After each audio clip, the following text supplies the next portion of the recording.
Far Cry 5. Should you buy it?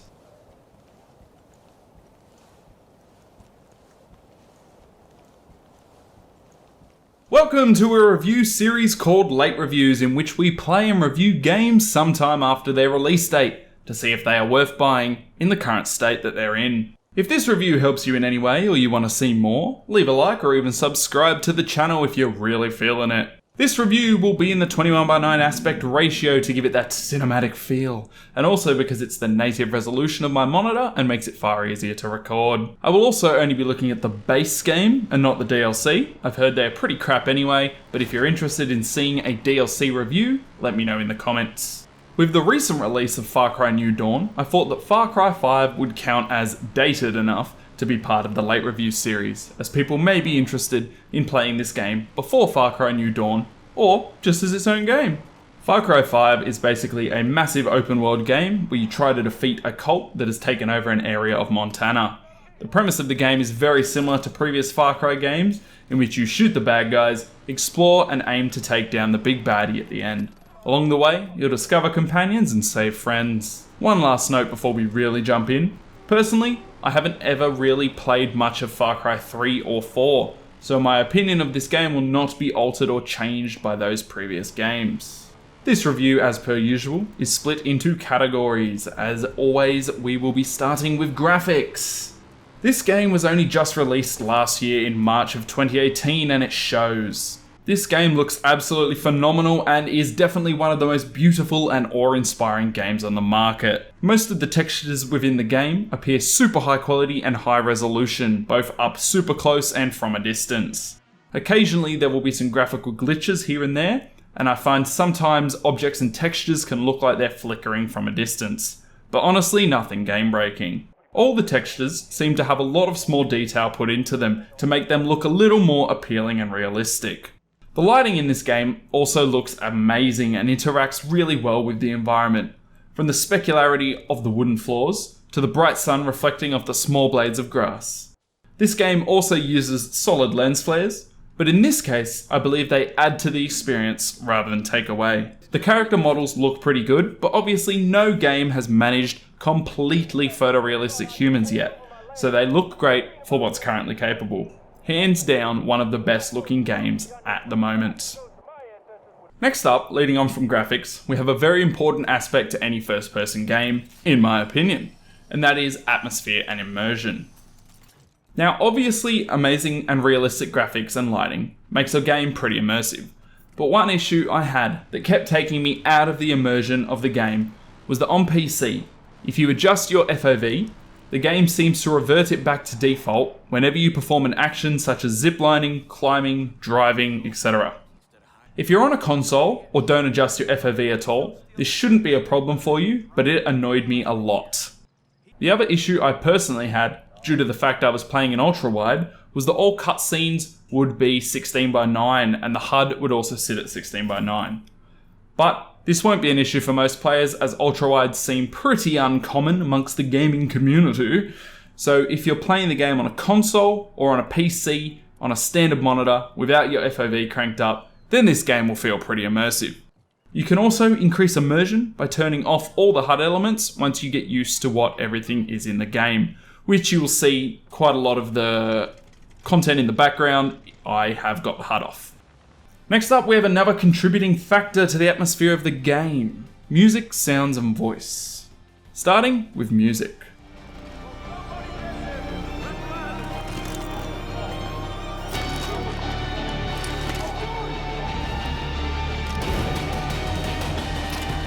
Watch out! Watch out!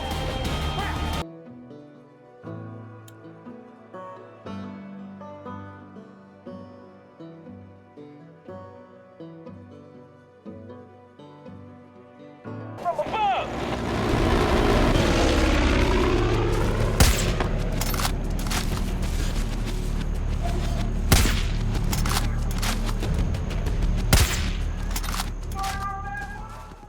When running around in the world, the game will often not have much or any music playing. But when you enter combat or some sort of mission situation, the music fires up and actually gets your blood pumping quite a lot. The menu music is also great and really fits the setting and the theme of the game. Then we have good old sounds.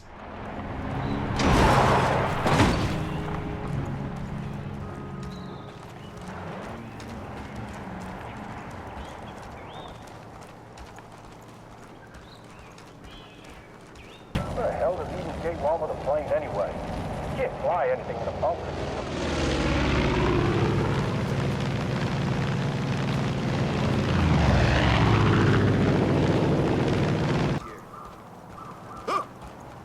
I got eyes on it.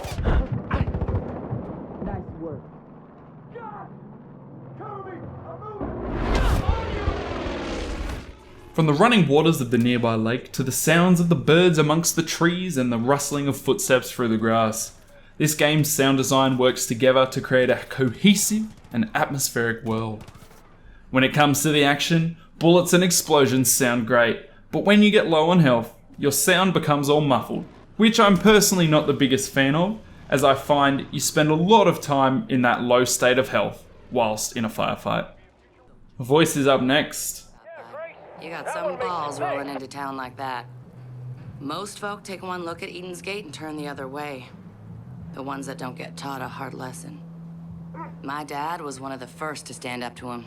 I give thanks to the Lord every day for bringing you and I together. I'm glad you're looking to do more here. We need you.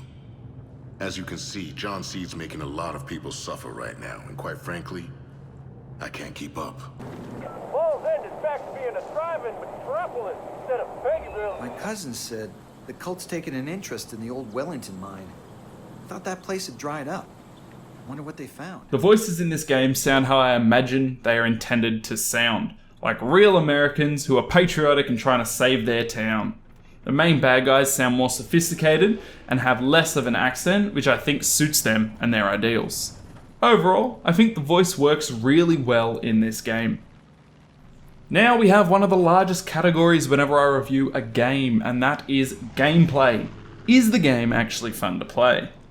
There are aspects of this game which annoy me and aspects that I enjoy. We'll start off with the good parts. The game is a large and expansive open world ripe for exploring and discovering everything from enemy bases to hidden loot caches. For this massive world, there are a huge variety of options to traverse the world, including cars, tractors, planes, helicopters, boats, and more. You can customize weapons to put different scopes, magazines, and silencers on them, as well as camos.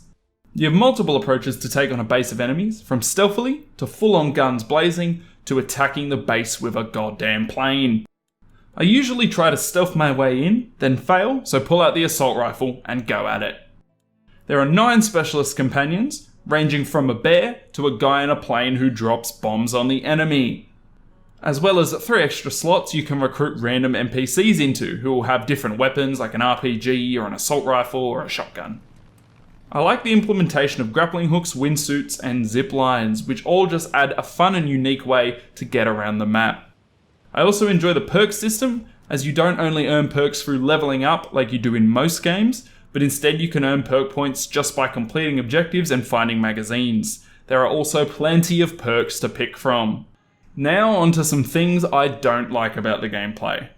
I hate the looting system for one reason alone. When you kill an enemy, you can either loot his body or his weapon. These two things are often in the same place. So every time you go to loot his body for ammo, I end up switching out my awesome Far Cry Blood Dragon sniper rifle for a boring standard assault rifle, and I can't stand it. I've been stuck standing in one place for about a minute trying to pick up the actual thing I want. There are also microtransactions within the game, which can be used to buy weapons and outfits within the game, if you don't actually want to spend the time earning the money in-game.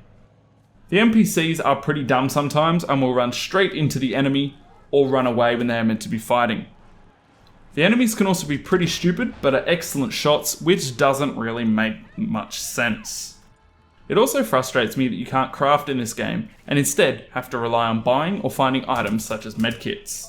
One other aspect that I don't like, which I consider more of a personal choice, is that it doesn't really feel like there is much impact when shooting someone. Half the time, I can't tell if I've hit them, killed them, or missed them completely. The biggest issue with the gameplay in my opinion, is that it feels like it gets a little repetitive and boring at times. So yeah, the gameplay of this game can be relatively hit or miss. Personally for me though, it is slightly more hit than miss. Next up, after that, we have content. So this is where I tell you how long the game is in different situations. Now this is all according to the website How Long to Beat. I find it's a really good website to find out how long games are. If you were to complete the main story alone at an average pace, the game would take you around 17 to 18 hours to complete, which is pretty good alone, just for the main story. If instead you decided to go do some side quests and some extra exploration for hidden loot and cash supplies like I've been doing, the game would take you around 27 hours. And if you went balls to the wall and decided to go all completionist on the game, it would take you roughly 42 hours to complete. Overall, this game has plenty of content to keep you entertained for quite a long time. With these amazing graphics and lighting effects, how does the game run? I'm personally running this game on a GTX 1080 and was running the game at 3440 by 1440 resolution and managed to stay above 60 FPS at all times, sometimes getting as high as 100 FPS in some areas. One thing to note is that the game did seem to fluctuate quite a lot. So one moment it would be 112, next moment it would be kind of 64, which was a bit concerning, but wasn't too much of a problem. The final category of this review will be story, and don't worry, I'll keep this section to a very minimum and try not to spoil anything about the story. A cult led by a religious fanatic named Joseph Seed and his siblings has taken over Hope County, Montana, and are basically keeping it locked down and trying to convert anyone who isn't on their side through methods such as torture and a chemical known as bliss. Your job is to stop them and save people along the way. Typical video game story. Personally, I haven't been getting too into the story, but I am enjoying it more than I expected to. Now we move on to the overall experience and verdict. This game is one of the most beautiful looking games on the market. There are tons of unique vehicles and weapons within the game, always giving you a new toy to play with if you get bored. Some moments feel absolutely epic, like shooting down an enemy plane in a dogfight or taking over an enemy stronghold without being seen. The story of the game is passable, and there are some aspects of the game that could have been thought through a little more. The game can get a little repetitive at times. The game is currently still at its full release price of $90 Australian dollars or $60 US dollars. In the past, the game has dropped to a minimum of $15 in sales, which is a 75% drop. So, should you buy Far Cry 5? If the game is at full price, I would recommend holding off, as I wouldn't call it a must play right now. If you can get this game on sale with that 75% off for around $15, I would definitely say to pick it up. Even at around $30, the 50% off, I would say it's worth it. Even if you just use it to mess around in the open world, it's a lot of fun in that regard. But yeah, definitely wait for the next sale to pick it up if this game sounds like it might interest you. Anyway guys, this was my late review on Far Cry 5. If you did enjoy, consider leaving a like or maybe even subscribing. And make sure to leave a comment down below if you have any future suggestions for late reviews. And peace out guys.